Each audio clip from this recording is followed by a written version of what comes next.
अनंत साधना केंद्र आध्यात्मिक साधकों के लिए एक यूट्यूब चैनल है जो आध्यात्मिक मार्ग से संबंधित बुनियादी क्रियाएं तथा उच्च कोटि के अनुष्ठान व जानकारी प्रदान करता है।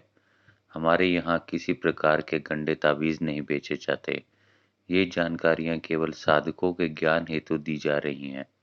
किसी भी प्रकार की साधना शुरू करने के लिए गुरु मार्गदर्शन अति अनिवार्य है। सभी साधकों का आज की चर्चा में स्वागत है। पिछले वीडियो में आप सबने माला व मूर्ति को जागृत, स्थापित व प्राण प्रतिष्ठा करने की विधि समझी थी।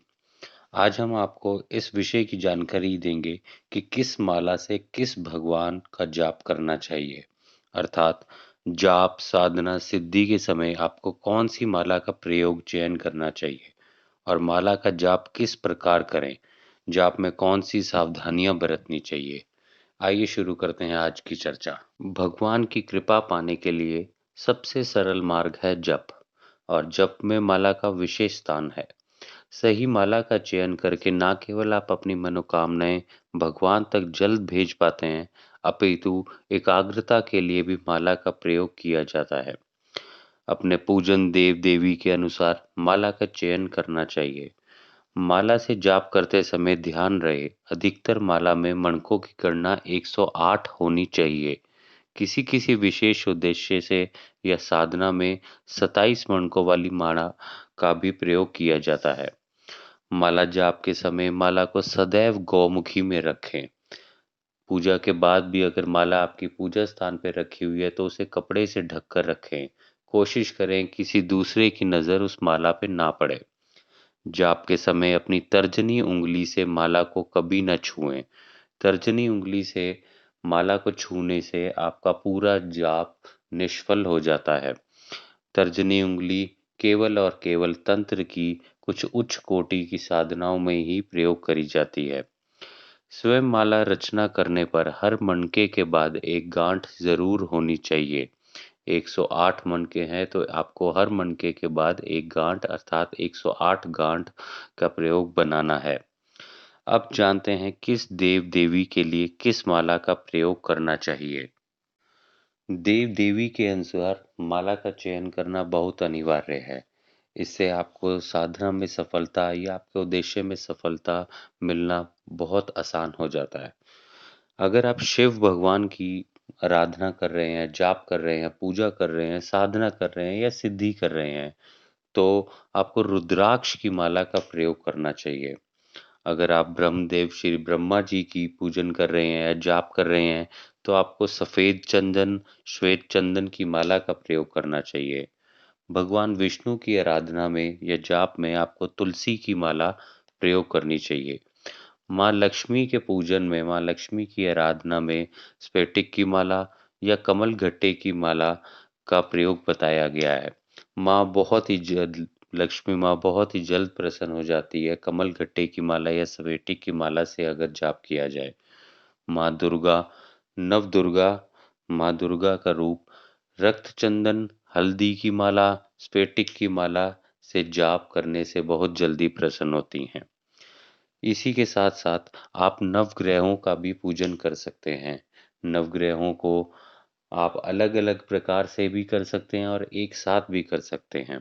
अगर आप नवग्रह का जाप या मंत्र या साधना कर रहे हैं तो चंदन की माला से कर सकते हैं। अन्यथा नवग्रह के रत्नों के हिसाब से माला का चयन किया जाता है।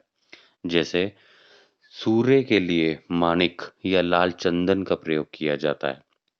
चंद्र के लिए मोती की माला का प्रयोग किया जाता है। मंगल मूंगा या रक्त चंदन का प्रयोग किया जाता है।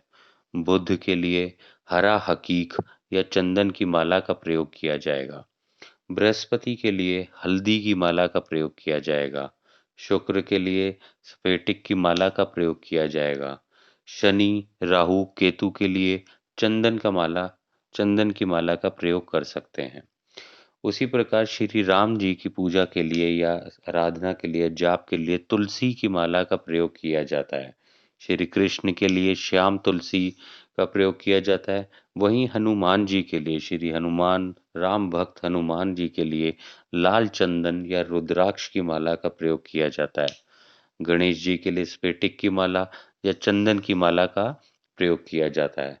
माँ काली, जिन लोगों ने अपने घर पे या मंदिर में माँ काली की स्थापना की हुई है और वह जाप करते हैं या किसी प्रकार की भी साधनाएँ सिद्धि करते हैं, वे काली हल्दी की माला का प्रयोग कर सकते हैं। काली हल्दी की असली माला मिलना बहुत मुश्किल हो जाता है। इस वजह से आप रक्त चंदन की माला का प्रयोग कर सकते हैं, हल्दी की माला का प्रयोग कर सकते हैं या रुद्राक्ष की माला का भी प्रयोग कर सकते हैं। इसके अलावा भी बहुत सी मालाओं का प्रयोग किया जाता है साधना अनुसार, जैसे वैजयंती माला, पुत्र जीवा माला, शीलग्राम माला, शंख माला, श्यामी माला, मार्गी माला, धर्त्री माता, धर्त्री माला आदि। किसी भी समय अगर आपको किसी भी माला का संजोग नहीं हो पा रहा है या वह आप नहीं माला को ला पा रहे हैं, तो रुद्राक्ष की माला से अपना जाप करें। रुद्राक्ष की माला हर साधना के लिए पूर्णता देती है, तो कुछ ना होने पे आप रुद्राक्ष की माला का प्रयोग कर सकते हैं। इसी के साथ-साथ जो लोग माला का प्रयोग करते हैं, उन्हें कुछ सावधानियाँ भी बरतनी चाहिए। जैसे माला टूटने पर कभी जोड़ें नहीं। माला का कोई भी मोती कहीं से भी खंडित नहीं होना चाहिए। जप माला को शरीर पर कभी ना पहने।